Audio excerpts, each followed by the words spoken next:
Hi, I'm Wayne Allen Root for Root for America. This month of May started with another liberal conspiracy. I call them WMDs, weapons of mass distraction.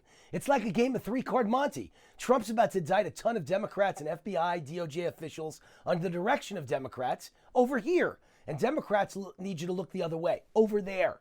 So Democrats and their weasel pals at the New York Times reported on President Trump's tax returns from 30 years ago. Who cares?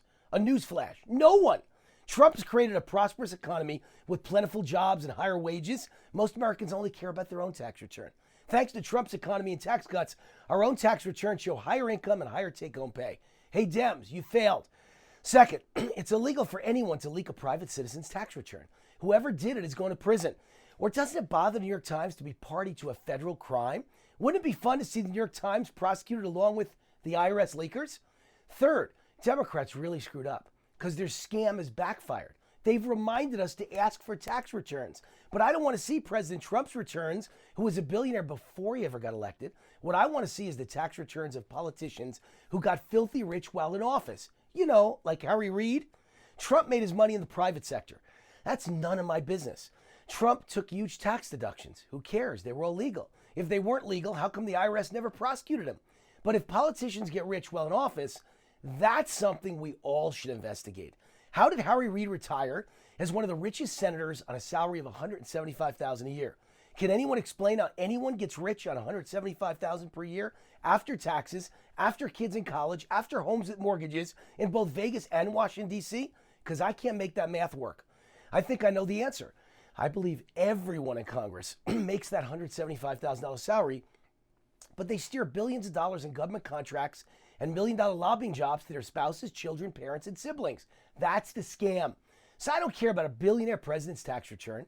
I want to see all the tax returns of Harry Reid and his entire family from the year he was elected to Congress to the day he retired. But this isn't just about Harry. It's all about all the politicians in D.C. Pelosi's husband and Feinstein's husband are world-class rich. How did they get there? Government contracts while their wives played senator? Senator Claire McCaskill's husband got big government contracts. How? Joe Biden's son made a fortune in business with China and Ukraine. Mitch McConnell's family has reportedly made a world-class fortune in business with China. See? I'm an equal opportunity troublemaker. Then there's the Clintons.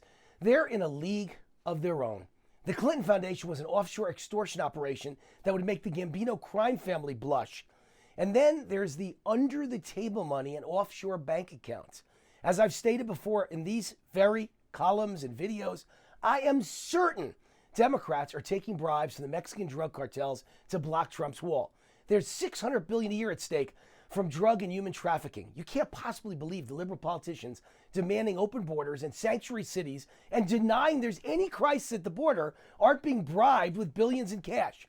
Folks, there's no doubt we need to see the IRS tax returns. It's just not President Trump's tax returns that matter. We need to study the D.C. politicians like Harry Reid, who entered public service with no wealth and left it filthy rich. Even Trump couldn't pull that one off. I'm Wayne Allen Root for RootForAmerica.com. God bless America, and God bless President Donald J. Trump.